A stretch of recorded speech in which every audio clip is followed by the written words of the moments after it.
Hey everyone, welcome to another episode of the Takeaway Club, where I talk to interesting people across different walks of life to get to know their stories and, more importantly, how they got to where they are, including their motivations, habits, routines, and aspirations, some of which we can apply to our own lives.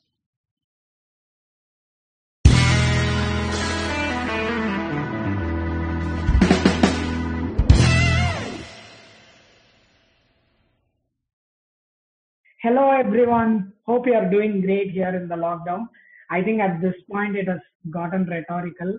It has sort of become the new normal. Anyway, so if you have been listening to the Takeaway Club regularly, I'm not sure if you noticed this, but I have an unusually high level of energy in my voice. And it's got a lot to do with my guest on the show today, as well as the topic that we are going to cover. But before that, a little about my guest. He is a product marketer at Go Frugal Technologies, which is a sister concern of Zoho Corporation, where he has been doing a kick-ass job of shipping features, writing blog posts, and whatnot. But that is not what caught my attention here. It is what he does on the side that I'm absolutely thrilled to talk about. He is the founder of All About FPL. All About FPL is a very popular football community around the fantasy Premier League.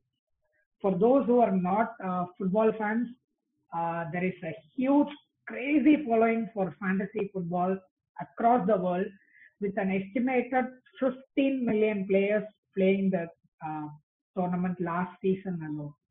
All About Football is a community for these hardcore football fans who want to participate in the Fantasy Premier League, uh, which is basically like our version of Dream 11, to give you an idea of how it works.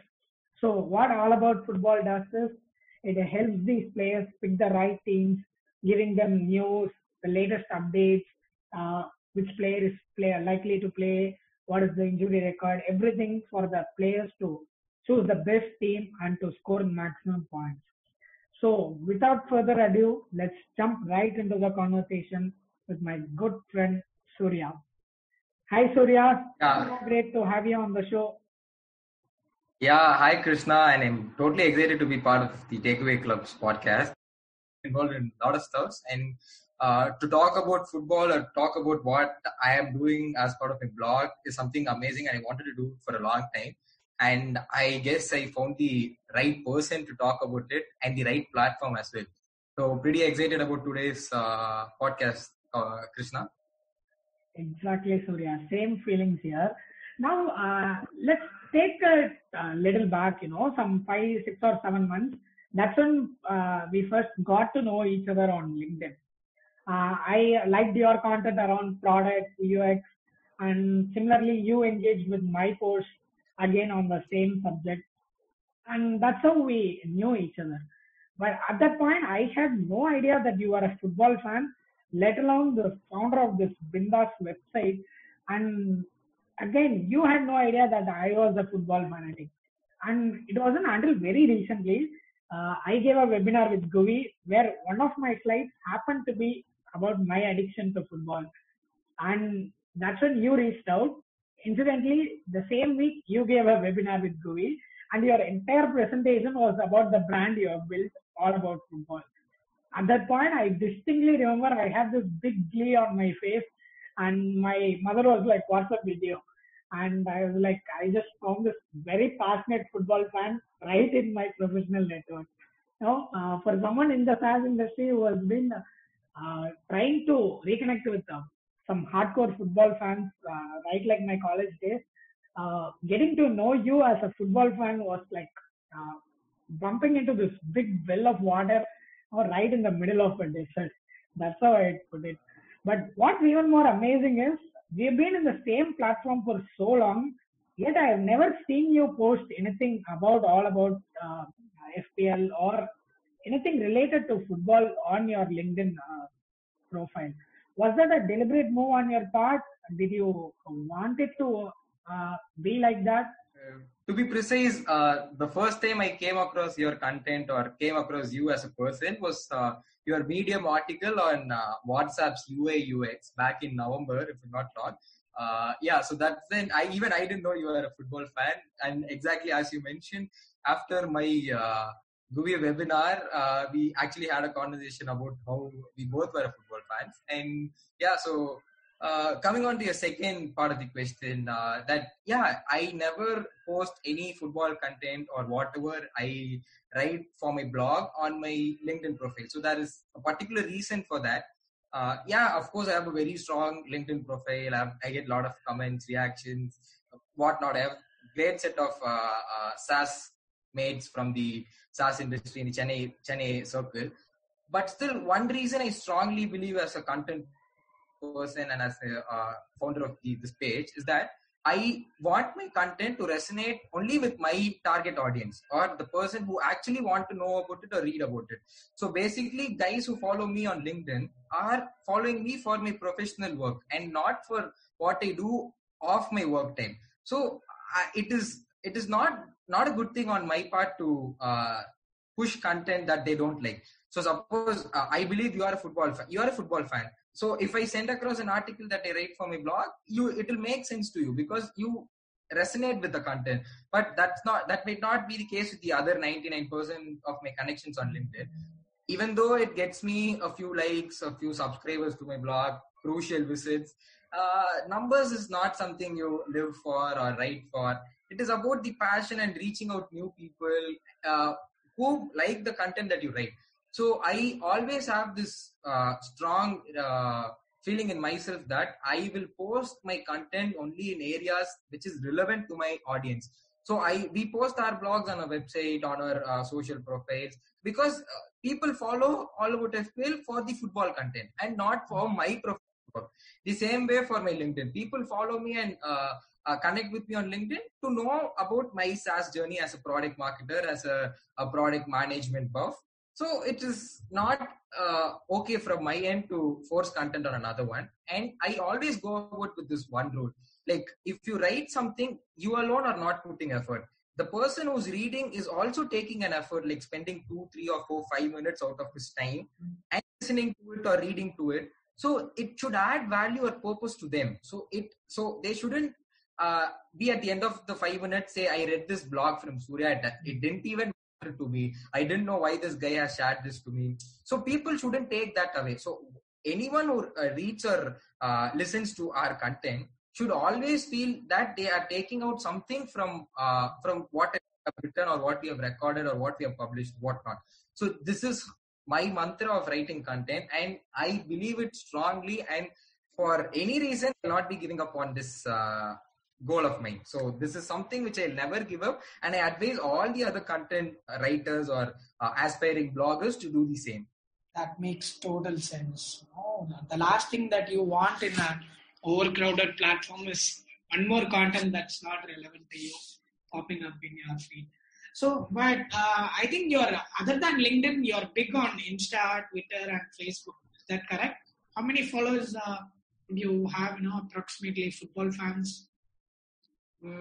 So again, numbers doesn't matter over here, but we have close to 5,000 followers across our Facebook and Instagram handles. So this over the last 9 months or 10 months. It's not a great number, but all these 5,000 are an active community. So what cheers is that these people reach out to us, write to us, they reply to our newsletter saying, I loved your content. Thanks for your suggestions. My team did great. And so this has given me an opportunity to interact with people across the world. As you mentioned, fantasy football is something which is played by close to 7 million managers across the world in this current season. So this gives me a chance to connect with so many people from Singapore, England, Nigeria, so many random places, Hong Kong, Brazil.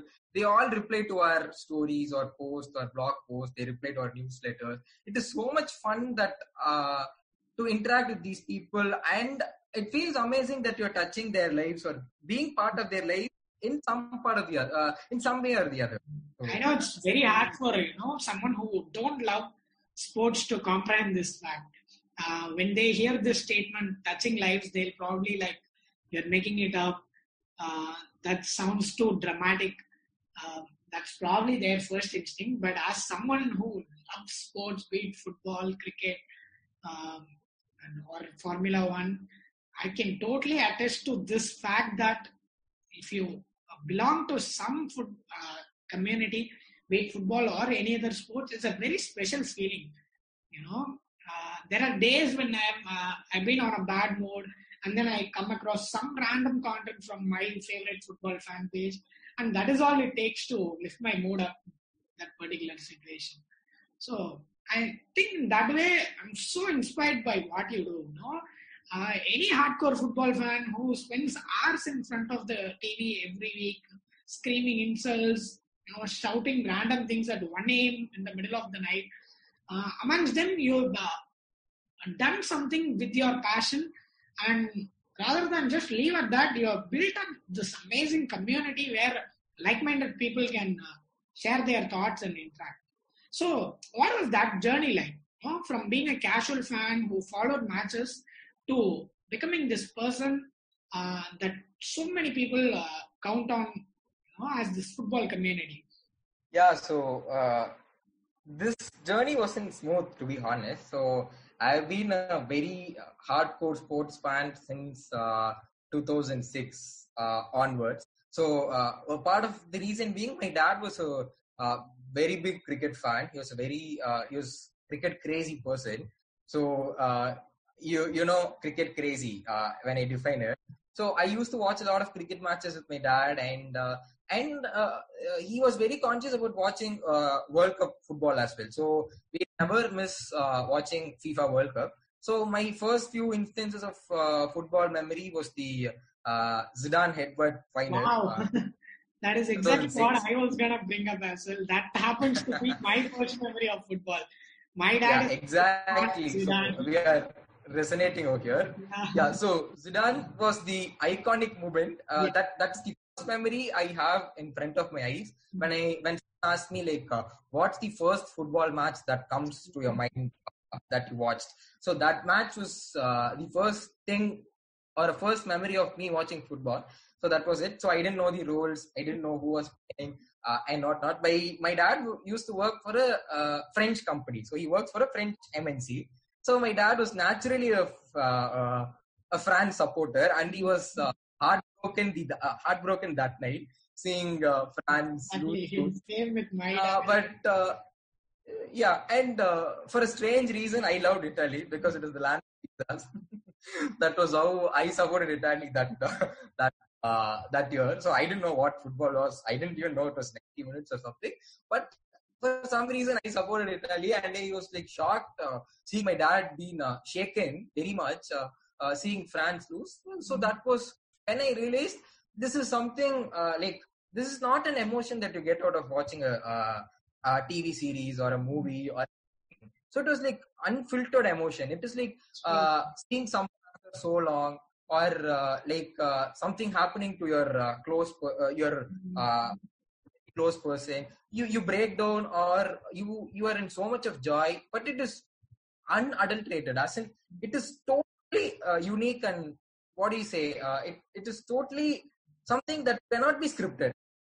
Coming to your question, like what made me do this? Because I wanted to be a very good cricketer, which eventually didn't happen. You know about how much of a politics this country has in cricket, and how much of talent, let alone politics alone. There's so much of talent, I couldn't make a career out of cricket. So I just let it go, and I was concentrating on my studies. I was like, okay, I wasn't super great, but I was normal and stuff. So back in college, I wanted to give back. My mom precisely asked me this question, like, you wanted to be a cricketer, you couldn't do it. Now you're playing badminton, that's fine. That is for keep maintaining a fitness level. But what's the point in you watching this much of football? You stay up till 3:30 in the night, scream, text constantly on WhatsApp groups, put up stories, and it's like the same. So I was like, even dad did this. So this is an emotion that you might not relate. But luckily, my mom was a huge tennis fan back in the days. So she was a huge Steffi Graf fan. So my mom loves tennis. So she's a huge Roger Federer fan as well. So a part of sports was within us. For some reason, mom could also relate to what I was feeling, and she's like, try something wherein you could channel this much amount of information or passion that you have. So I started a WordPress site back in second year of college. But you know how engineering goes about. It takes the life out of you. And I was traveling like 40 kilometers to college every day. So that thing failed. So I wrote 2 blog posts. I even remember the domain name. It was sportslover2016.wordpress.com. It is still that. It was like a crazy name, Sports Lover. 2016 is when I started. It was in my college, and that's it. I asked a few of my friends if we could write, but like none of them were interested. Right? Everyone was interested to talk about have this crazy fights in between classes between Ronaldo, Messi, United, Liverpool, Real Madrid, Barcelona, and stuff. But no one was willing to take it to the next stage wherein they wanted to share about what they felt like, because it was pretty obvious. In college, all you wanted to do was have some fun amongst close friends. So that ended. So after I graduated from engineering, like I had a lot of time. I started working as a product marketer at GoFrugal. I had like close to 6-7 hours of my time every day, and I didn't want it to go to waste. So I wanted to rekindle my interest on writing. Plus, I was into the marketing field as well. So obviously, you are someone who is supposed to be strong in content and strong in networking with people and stuff. So I thought, why not take it back? Now I have time. Now I have all the resource. Now I have some money to invest in a website or something. So I actually had a conversation with one of my friends, and it all happened. So this was my journey from being a sports fan as an 8-year-old back in 2006, now to being a 21-year-old and the founder of All About FPL. So this has been my journey. Yeah. Amazing, man. So when you were starting out, did you have multiple options that I'm going to focus on the Premier League, I'm going to focus on UCL, or was it just an obvious choice to go with fantasy football? Because even within football, fantasy is again a niche there. So what is the idea of sticking to fantasy football as opposed to other topics around football itself? So I had this conversation with one of my best friends. He's Srini. He's also this huge, crazy football fan, even though we support different Manchester clubs. But we had... I support United and he supports Man City, okay? So we kept our rivalries aside, and he's a huge fantasy football fan as well. So I told him, okay, we'll write something about fantasy football. See, there is a lot of community behind it, but there isn't any good content that is being written. There were content being churned out, but there isn't much of a good content to churn out. I told him, we both have been playing this game for 5-6 years now. It is not a betting stuff or something. It is a free game that is being played by 60 million fans last year. So I was like, why not tap into this community? There's so much of people, and obviously we'll be able to get a good reception. So that's how we decided we are going to target only about fantasy football. Even though we were very good football fans, we wanted to break it down into fantasy football. So in fantasy football, there are multiple leagues that has fantasy in itself. So we wanted to focus only on Premier League. Premier League is the biggest football league in the world, which happens in England. So their game is the Fantasy Premier League. So we wanted to focus only on Fantasy Premier League, which is a subpart of fantasy football.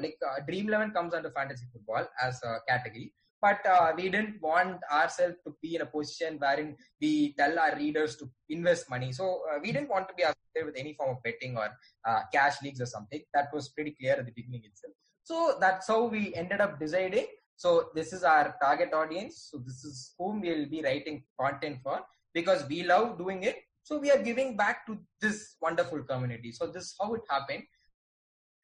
That's wonderful. And I'm sure your 5,000 plus fans will be very glad that you chose to go this way as well. I've seen some of your content and you guys are doing a fantastic job.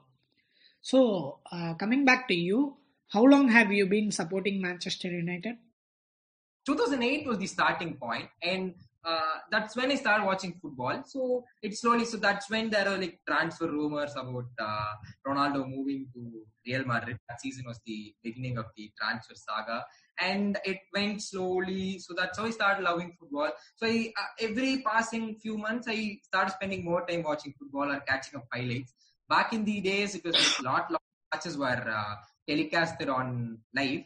So it was like a lot of highlights and stuff. But I was watching a lot of content and I was understanding football as how it's being played. And I had a huge liking towards Manchester United and as well as Cristiano Ronaldo. So that's how football grew inside me.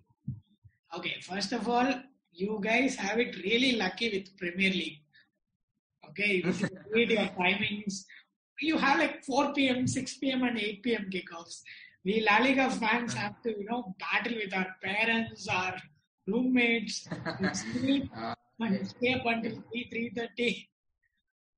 Exactly. So our plight during Champions League games is your plight for like league games. Week in and week out. And I actually remember during those days, Premier League matches used to be telecast. I don't think it was Star Sports back then. Which platform? Yeah, it was Star Sports. It was ESPN. Back in the days, it was ESPN. I don't think any television picked up La Liga in India. It wasn't until then years later that we had. I remember trying to watch in websites online, with the constant ads popping up, and you have to illegal streams. The commentary will be in Arabic or Spanish. Meanwhile, my friend will be like happily sitting in front of the TV with some snacks. I'll be struggling with internet connections. Yeah, exactly. But that struggle was worth the wait to get a proper streaming platform, to be honest. Yeah. So what's your favorite memory? I know what your least favorite memory is. So I'm guessing it is the 2012 season. Oh, that moment. Yeah, so that's what. You're pretty precise. So when I started watching football, I started loving United. And the first season that I finished watching properly, Ronaldo left to Real. And following up, we were supposed to win the league and it was like hectic. United and City going head to head. And the last final moments of the season, so that's certain striker Sergio Aguero who took the title away from United. So that was another heartbreak. That was the end of the 11-12 season. And the proper joy that I had as a football fan was the 2012-13 season. So that's when Ferguson was there and Van Persie came to United. It was a fun season. So my favorite match was the 3-2 match in that season, wherein Van Persie will win it in injury time against Manchester City. So it was like a revenge for the Aguero who went the previous season. So that was one match that I loved. I still remember I was in 9th grade or 8th grade. I'm not sure.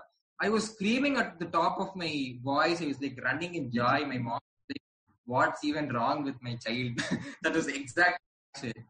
My dad could resonate a bit to it, but went out of the world. So that was like very good because there was this moment when a City fan would throw a coin at Rio Ferdinand and he would be bleeding. Just like too much of drama, and it was for an 8th grade kid that was like too much to take. That was like, hey, what are you doing to my favorite player? No, you can't do that.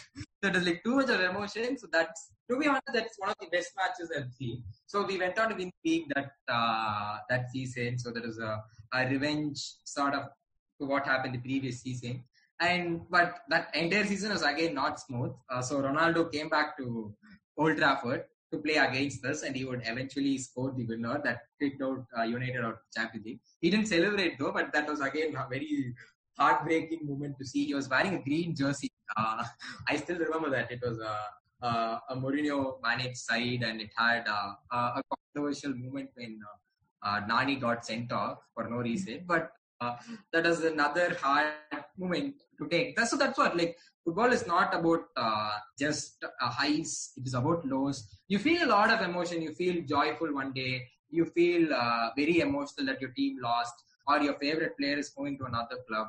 So that's how life is to, like, life is not a smooth one-way road where you keep progressing in your career, or you keep getting increments or moving positions. Like, not everything is not smooth. So there are ups and downs in life. That's how like sports is all. Sports is also football, to be precise.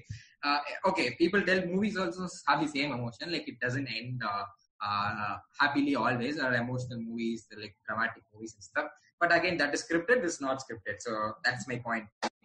Coming back, You watch these movies, and how often do you recall what exactly goes through in a movie? Some 5-10 years later, maybe a movie buff would disagree with me, but here we are.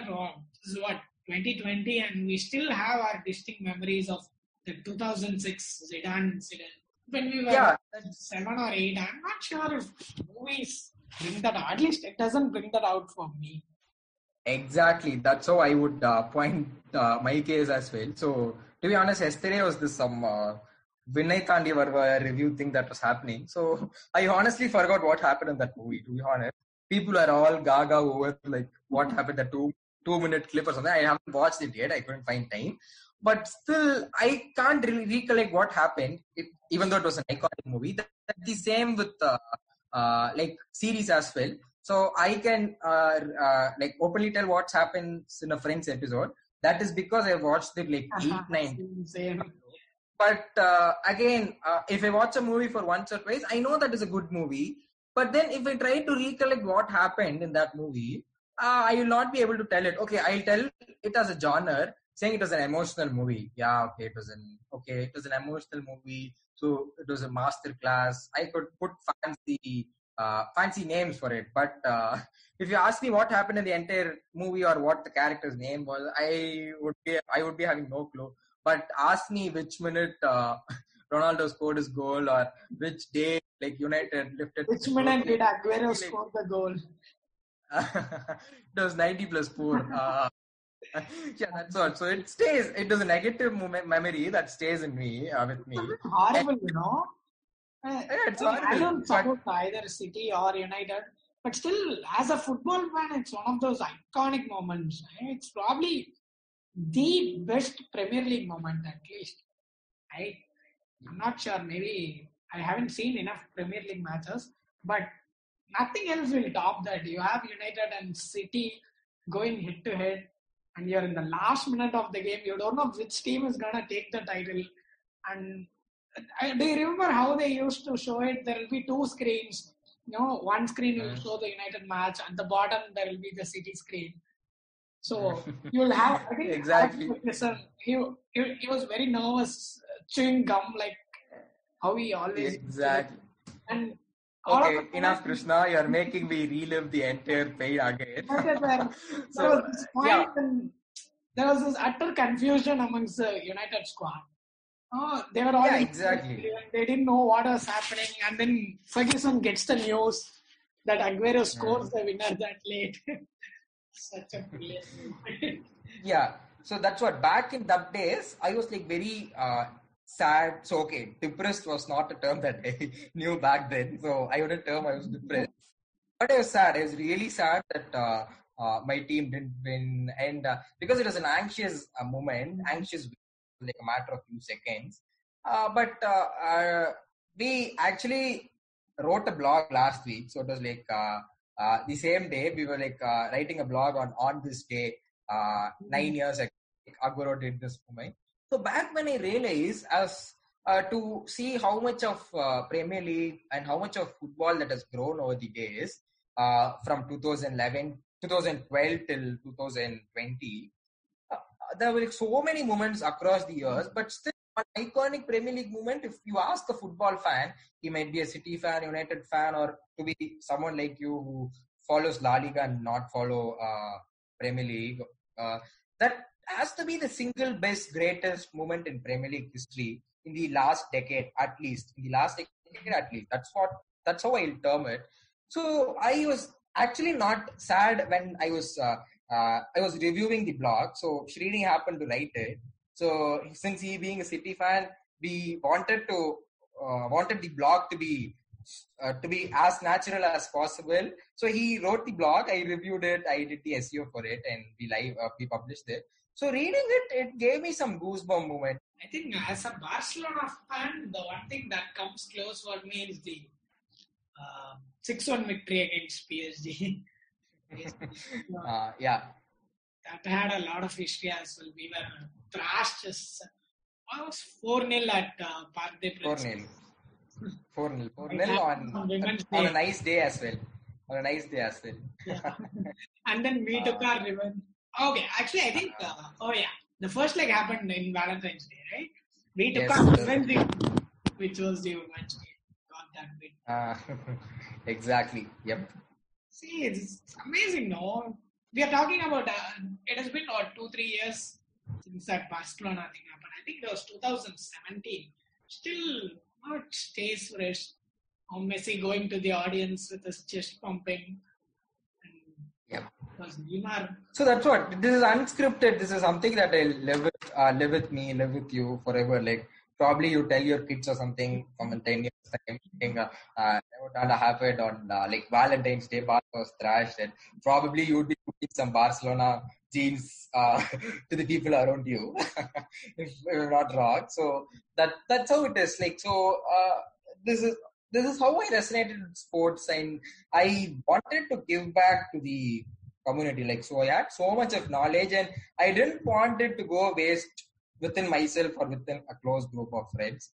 So coming back, that's how I took it as a grudge, and I wanted to do something or give back to this wonderful sports community. That would be of use to them. That's something that they would resonate to or appreciate me for doing it. So that's how this whole writing about sports, all about FPL, all happened over the last 1 year. Do you have a tough time explaining to people what is so special about those 90 minutes? Yeah, this is something that doesn't happen in my household. So as we are all sports fans, like we know, my mom and dad understand like what the emotion is of watching sports or what great is about watching 90 minutes of football. But yeah, as you said, it is tough convincing people like why football is means so much to you. Like what is so exciting about 90 minutes? This is like a lot of questions my cousins, my relatives, my friends who don't watch football or these nerds ask me. So that's what we had this conversation in our discussion as well earlier in the podcast. Like it is unscripted. It gives so much of emotion. It is actually helping you prepare yourself for your main part of your life, as in after 20. Now we are all professionals. We have moved from college kids to professionals, all work. But still, there's a part of us that is joyful, that is still, innocent, still like lashing out at friends or something, still kiddish in some ways.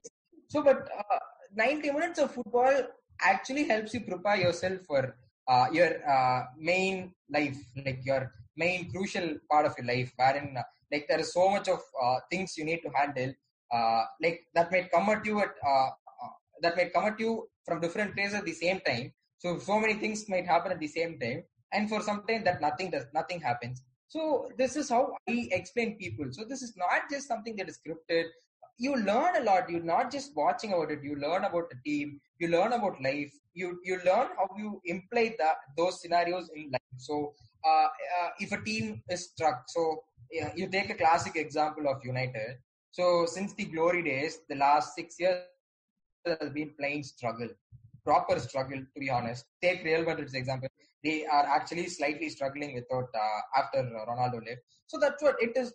It is not a smooth transition, as I mentioned earlier in the podcast as well. Like life is something that has ups and downs, and 90 minutes of football also has the same. It has ups. One team is joyful, one team is down, and sometimes both teams are equal. 22 players on the pitch, all the fans are like or on level terms. It is nail biting. It implies a lot of things in real life that I could take out of it. That's how I like convince people who are not into watching football. Yeah. Or don't get the point about 90 minutes. Yeah.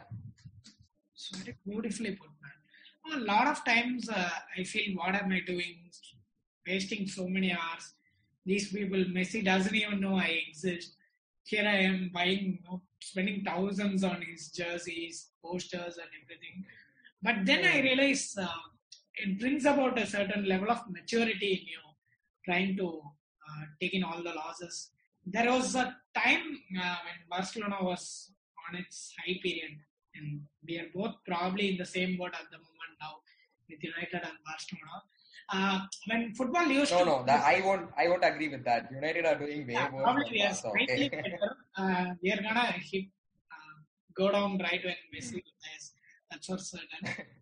This watching Barcelona play, that tiki-taka period was my escape route from anything that I didn't like in real life.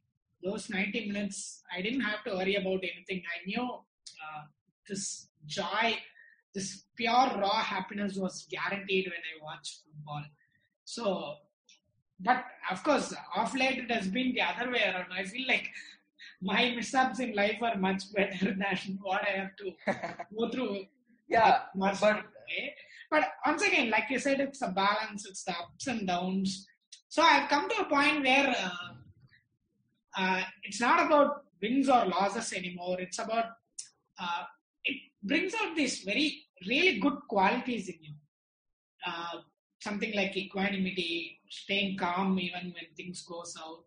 Loyalty. I think loyalty is, I probably put that as the single most defining trait that football brings out in people. You started to support Manchester in 2007-8. It has been 12 years, and I don't think there will even be one moment where you considered supporting any other club just because United weren't performing. So that's the beauty of football, right? It's like you said, it ties down to a lot of things that we go through in life. So it's beautiful. I sometimes feel, wow, people are missing out on so much by not watching football. But I think we all have our own escape mechanisms from real life. Yeah, that's what you beautifully summarize. Loyalty, patience. Like people ask me, how do you stay so calm? Like I never burst out myself in a public place, or like I never get tensed. So people ask me, how do you gather this much patience? So I'd be like, I've been supporting United for like the last 5 years. So I would obviously have some patience in my life. So you obviously can't test my patience there because you're eventually gonna lose. That's how I funnily quoted. So that's what you gain a lot of out of it. But yeah, but people still might not feel convinced. Each one has their own escape mechanism, and each one has their own way of disconnecting from the outside world. So what works for us doesn't work for another person. So this I tied on with what you asked me about LinkedIn in the beginning. So what social channel that works out for me doesn't work out when I promoted it in another channel. So the listeners had actually listened to Mukil speak. Unlearning is something very important. Like what works for one person or what worked for one person in a particular job doesn't mean it will work the next time. So it is how you take it and keep it with yourself. So it is all about more about yourself and how you take it or how you treat those emotions and process it and have it as life learning for yourself. So everything is a learning in a day. So if people like you have to spend 30 minutes to learn something in a day, you're not just spending 30 minutes to learn, like your entire day is learning. So you be it a small thing or a large thing, you ultimately at the end of the night when you go to sleep, you probably learn something new that you didn't know the other day with your knowledge or without your knowledge. So that's how life goes. And as you mentioned, escape mechanisms work for different people in different ways. So glad that football worked in our way. I'm glad that I transitioned this passion towards something that I'm proud of. So that's how it goes. Like people should probably listen Mukil's episode as well if they have not. It was like amazing. My professional journey was very much resonating with what he had gone through as well, from being an engineer to a marketer right now. So too good. Yeah.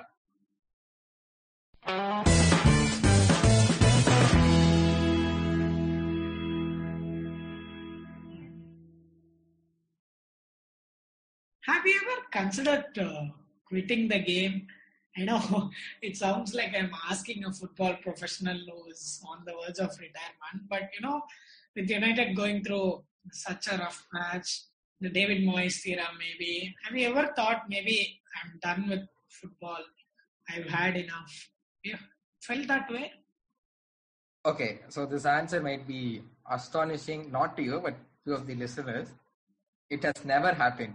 So, right through the days, even if we fail to win a game, get thrashed by a underdog team, I was always passionate about United. So, there will be the days that we'll strike back, or that definitely there will come a time wherein we'll get our glory days back. So that is how I always connect with it. So it is a never give up attitude. Okay, I am not doing anything to go perform there, or what create a transfer tactic that brings in very good players or something. But there is a firm belief in yourself that things will turn up, things will turn good in some time. So that's how you resonate with life as well, right? So the COVID-19 situation is here. We have been stuck at home for 2 months. So, but all of us have a hope in ourselves that things will get better, like everything will return to normal, like we'll be meeting our favorite ones, and stuff. So there is hope in yourself that things will get good. So that's the same hope for me as a football fan, or to support a team that is really low. So this is how it is a part of mental health or mental health awareness as well. So there will be definitely a time wherein good things will definitely happen, and it is key to remain patient and calm so that you will be reaching to that point. So that's what it is. Like, it is not always that whatever you do in life or whatever team you support or whatnot, that always doesn't mean that you'll be winning or you'll be earning a lot or you'll be going up your career or not. You will have lows, but then it is the main trait of taking that low and channeling it in a positive way. See how like, okay, probably I should be hating Liverpool, but I have to give it to them after like 25 years of not winning the league. They have put in an amazing performance the last 2-3 years. So if you ask me, did it happen overnight? No, it was a long process. But they did it, and they are in a very good position now to win. They won the Champions League last year. They are about to win the Premier League this year. So it doesn't happen overnight. So this is how you take it in life as well. So if you ask me if All About FPL happened overnight, or did we hit 4,000, 5,000 visitors per week, it was not. It didn't happen overnight. So our first blog had 16 views, to be honest, 60 views. In spite of me sending it to all my WhatsApp groups, telling me people read. Even my dad didn't read, to be honest. So that's what. So it is always a small journey. It is always some disappointment somewhere down in anything that you do. It is how you take it and channel it. So for me, United's failure was how All About FPL also resonated in the beginning days, like wherein we didn't have followers, wherein we didn't have a community, wherein we didn't have comments, likes, wherein we didn't have website visitors, CTA clicks. So we didn't have much. But I always believed in myself, and I had few of my friends as well. So we need to be specific. We both knew we are going to make it big. Okay, we are not yet big, so we are okay, a medium level community. But we always know, we firmly believe that we are going to reach the top stage where people will look at us in a very good way. So that's how you take life. So it doesn't happen always. So that's how I believe with United as well. So probably in another 2 seasons down the road, we'll be back in to our best, to the glory days. So yeah, so same ways with the COVID-19 scenario. Probably in another 1 or 2 months, things will get normal, and we all will be back to our normal life. I'm amazed at how you draw parallels between football and life so much. I think I'm probably not as matured as you in that aspect. There has been a lot of times, especially off late in the last couple of seasons, where I feel like watching the game, it's feeling like a punishment. But like you said, even I think about, unlike you, I think about quitting. And I probably go a week or two without watching the games. Even then, I try to catch the highlights, and I'll read, like, if I don't watch a match, I'll try to read like 50 articles on that match to figure out what happened. But I think it's impossible for either of us or most of the footballs to ever truly consider quitting the game. Hitting the game. Yeah, exactly. What was this one game that you wished you had seen it live in the stadium? Do you have a particular game that you wish you were present there? I have like 3-4 games to be honest, but one game that was very very close to my heart, and I wish I was there watching it was the Champions League final, Real Madrid versus Juventus. Ronaldo in a purple jersey, he just like apart that Juventus team and those celebration. It is like right in front of my eyes. It is the I wish in Cardiff. Right? Yeah. Right, yeah, exactly. Scores the bicycle kick. Yeah. No. The bicycle was another time. That is. That's the semi-finals, right? Which match are Yeah, that was the. It is 16-17 season. The 2016 Champions League final. So so it happened in Cardiff. Real Madrid was the team. Mandzukic scored a bicycle to be that game. So that game. That's Ronaldo's last game, right, for Real Madrid? No. That was a different game. So that was another different game. That was against Liverpool. That was last year. That was last year. Yeah, Liverpool. The one where Salah got injured or Ramos. Yeah. Exactly. Oh yeah. My memory on the Champions League gets hazy as we progress through the rounds because we Barcelona didn't do well. Yeah. Round of 8. So I try to. But then that one game I felt in total awe for this person. He was mad. He was a mad game. I was like too much. There's another very close friend of mine. He's a huge Ronaldo fan. And we're screaming, shouting, hugging, and whatnot. And another game was United's comeback against PSG in Parc des Princes. That was also Rashford's penalty, right? Yeah. That guy was of the same age of us, holding the balance of 1 billion United fans across the world. He took the penalty that was so good. And one of my friend's brother actually watched that match live at Parc des Princes. So I was so jealous of him. So I got photos from that night. So I was too jealous. I was I had to be there. One day we'll be there. So that's what I was talking with my friend as well. We have this goal of visiting, watching the 2022 World Cup together. Do you plan to watch any game live sometime soon? Yeah, that's what. We planning to watch the 2022 World Cup. 2022. Yeah, Qatar. I think I'll definitely go. Actually, I was in Qatar last year. I went on nice. And I got to watch this Al Sadd match.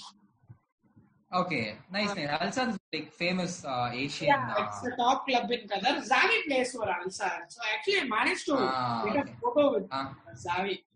I'll share it sometime. Yeah, it was amazing. Nice. Another thing I didn't know about you. Okay, nice. That's great. Yeah, that's so cool. I think that's one of my top favorite memories. I was in Qatar and there was I stayed with my uncle there, the vacation. Okay. He went to office and I was on my own. I just figured that the match was going on, and I think it's Qatar's league. It's not popular in the rest of the world. So I booked a cab there and I reached the stadium, and I had no idea where to go, where to sit. You have thousands and thousands of people speaking, I don't know, what's that, Arabic? That's what they speak. Sheikhs, their little children. I think I stumbled onto the VIP box and all. And I was good for you. As a Barca fan, getting Xavi's photos. Yeah, Xavi actually scored a free kick in that match. It was amazing. Okay, you have ticked out few of your wish list from your bucket list. Yeah. Yeah, it was good. Right after the match, I remember waiting and waiting to just see if I can get a glimpse of some of the players as they come out of the tunnel and all. And Xavi actually took a lot of time to come. One by one, every other player started coming, and the Qatar team's captain, he's really popular there in Qatar. Obviously, Exactly. Obviously. Yeah. So he was taking pictures with the fans, and the football team's bus was waiting. So Alsar was Okay. waiting, obviously, and I was waiting for. And then Xavi walked in, right out of the tunnel, and I was sitting there. And all these Qatari kids, all these rich kids, they were just trying to get a picture, and he constantly kept, "Sorry, it's getting late" or something. He kept mumbling something and he walked away, and I was like, I don't know what happened. I started shouting something random, Xavi all the way from India. I don't remember what exactly in that 1 minute, but he was like, fine with it, let me be done with this. And he actually took the phone and Nice. Okay. Yeah, memory made for life. That's it. Yeah, that's exactly. So I'm definitely watching some game in Qatar in 2022. So okay, so probably we'll plan it together. 8 years now. So this was decided a decade back, right? That Qatar is not on host at 2022. Yeah. Like it gets decided like 8 years or something before. So from that time, he has been telling. So I'm definitely going. We should probably try to plan something out. Yeah, we'll see. We'll definitely plan something. I also want to watch one Barcelona game at the Camp Nou before Messi retires. I think I will plan something around next year, maybe sometime around November, December. Not sure. Yeah, you earned some money, so you probably spend it. Go. I'll never regret, not saving that up. If I ever. Yeah, exactly. Exactly. So my close friend, he stays in London as well. So I was always telling him like I'll come there. I will just go to Manchester. It is like what, 4 hours straight. We'll watch a match together. So that's always that with bucket list. But let's see how it happens. People living in London, they have this amazing life, especially football fans. You're spoiled for choice which match you want to go. But the thing is, you don't get tickets, so that's the issue. Like all of them are like crazy. Yeah. Like it's mostly booked out of a season, so you don't have, or you'll have to spend a lot to get into matches, or probably like if we from India have to go, like we'll have to move through our fan clubs over here, so we'll have like special discounted pricing. So as part of the diversity to let multiple fans watch, some stuff like that happens. But in general, getting tickets is very tough. It's like basically getting a ticket for CSK match at J-Park. That makes sense. Yeah, it is probably 100 times worse than like getting a match for CSK. Yeah. I wish Pick Your Trail would tie up with a Premier League club or something. They have something coming up with the World Cup, right? Cricket World Cup. Yeah, they are the official travel sponsors, if I'm not wrong, for the 2020 Cricket World Cup, I guess. And you know what? The winner of Fantasy Premier League will get a chance to choose a VIP match day experience of the match of his choice to watch the Premier League. Any game of his choice, he'll be flown from anywhere in the world. He'll be given 3 days of VIP experience to roam across London and visit a match of his choice. It's amazing, man. But it is like 1 in 7 million. So 1 divided by 7 million is a very less possibility. But at least if we don't get a chance, at least one of our readers or community member ends up doing it. So we'll be proud of that. Yeah. What is your favorite football stadium? Is it Old Trafford or? No. What is, even at this question, it has to be Old Trafford, it will always be Old Trafford, that's it. I saw like Dortmund's Westfalen Stadium. Yeah, that is again nostalgic. That's again a great place to visit, but probably I won't put it ahead of Old Trafford. Yeah, Stratford and Dortmund's stadiums come close. Yeah, exactly. You're right. Different feel, right? Even if you're even as a Manchester fan, when you hear the Yeah. Liverpool fans singing, "You will never walk alone," it's again one of the goosebumps moments. Yeah, That that beyond. exactly. Yeah, and Dortmund's yellow wall is quite interesting for opposition players. The noise that they make, the support that they do for the team is quite intimidating. Like, it is not just about 11 players playing football. It is about the passion. Again, we are coming back to the same stuff that we spoke before. So it is not just a game. It is more than a game. It is an emotion. It People rests. will get tired of, at least the people who don't watch football will get tired of this conversation. But I think Yeah, exactly. Yeah. like I keep saying right before the call, I've had conversations before. I'll have a lot of conversations after this, but this is going to be a very special one. How often do you meet a football fan who is just as passionate, who's as eager to get on a platform and talk about it? Yeah, like glad that we connected and glad that we are doing this episode. Yeah. So hopefully, and it is like special for me to you mentioning that it will be a unique one for some time. So I hope that yeah. So, final question. What are your top 3 predictions, transfer predictions for the upcoming season? Ooh, transfer prediction. Is it my wish list or is something that will eventually happen? Not your wish list.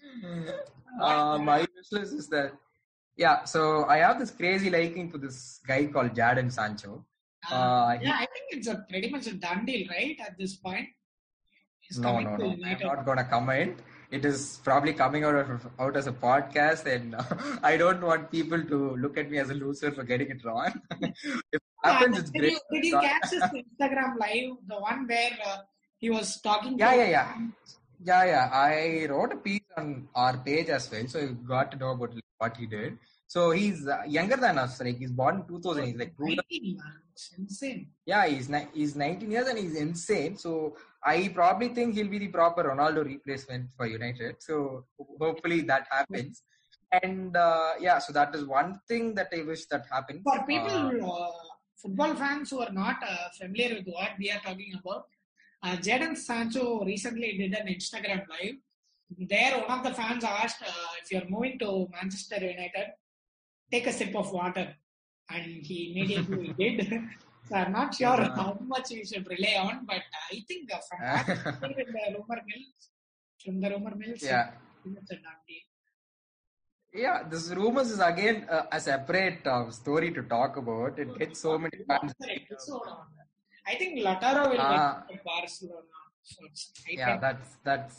That's one thing that looks like certainly happening. And there's another guy called Timo Werner probably moving to Liverpool. So these two have been. That's a very low release clause as well. Some 50 million or something. Yeah, 52 million. So you want to read about it, it's there in our website. So free promotion. That's not have it for United. Yeah. Liverpool. Sancho transfer will probably cost somewhere around 100 million at least. And yeah, exactly. At least 70% as good as Sancho. And to get him for a cut price of 52, it's going to be a very smart move from club. Yeah, that again, so football again is something with finances, money and everything. That's another great learning. So imagine the pressure on a 19-year-old guy who has been just transferred to the club for $100 million. It is not even 100 million Indian rupees, it's $100 million. Imagine the pressure, and he's 2 years younger to us. So I have stopped craving myself about saying my life is too hectic because there's so much pressure on me. So the pressure that these guys handle is like 1,000 or 10,000 times more than what we face. But yeah, everyone goes through different stuff. But that's what, again, these are life lessons that that I take out of football. I'm actually such a big fan of the media praise that showered upon these young and upcoming footballers. Especially with the English media, it's crazy. You have one good season and you're hailed as the next big thing in the world of football. It's just too much pressure sometimes for them. Yeah, Krishna. This is something something that you could relate with the SaaS industry or company business. You see a person doing good, you just get all excited that treating him, he'll be the next this guy, he'll be the next Deal Patel, he'll be the next SEO legend, he'll be the next superstar and stuff. Like putting too much of pressure on these young people. Okay, this happens in a football, it happens in life, as this happens in your professional career as well. Like elders don't need to put in pressure at right proportions. Like you can't put so much. You can't put a 20-year-old, 21-year-old with so much of pressure. It affects their mental health, and that is something uh, really important for people to know, because a lot of people don't even know they are depressed or they're mentally ill, but it is something that all of us have to come out and learn about it. That's something like even I want to get myself updated about mental health, mental awareness and stuff. So everything, it is always that, like this media pressure on people, on business, on professionals, be it footballer, be it a SaaS founder, putting an unwanted spotlight or too much of spotlight can take things can make things go real bad. Like it happened with the coffee day owner, he committed suicide, and like lot of negativity because of this. Like putting too much of unwanted media attention is again something I think I that's a strong. very interesting parallel. I mean, say, I think if you take a football club, someone like a PSG who pays over the top for the players, we can relate SoftBank, for example, in the Exactly. startup scene. Exactly. Parallel, right? They do Yeah. the So same this, thing. this hap- Core value in yeah, yeah. Overvaluing company, investing more, investing less. Like it happens. Like it. That's what everything around this world. You relate it with something or the other. I relate it mostly with football and now the SaaS industry. Like, but it is better if you relate something that you do with another thing that you take. So you always draw parallel, and that will help you keep you grounded and keep your focus going on. Okay, so if this guy can channel this much of pressure, why not Surya can't do it? So that's how I always take it. So if our one of the blog posts doesn't get enough visitors to the website, or our website traffic is down or something, I generally don't sit and cry about it. So probably with no football action, our website traffic from 8,000, 9,000 visitors a month has dropped to close to 1,000, 1,500, 2,000 over the last 2 months. But I'm not sitting and crying about it or being worried about it, because it is something that I can't control. The only one thing that I can do right now is try improving, explore another channel, reach out, build another platform. That's how we are doing as well. So we have started our own podcast with the All About FPL podcast. We have recorded 2. It's already live. We wanted to explore our Facebook posts as well, increase our Facebook reach as well. So we've gained over 1,000 followers over the last one week. So the content reach for the last week, you'll be kidding. You'll be like shocked. We have reached like 1 lakh people on Facebook over the last 1 week. Insane. So that's how like there'll be downs, but then you'll have to channel your passion and try taking it positively and staying grounded. So that's all about life, and that's how I take it at the end of the day.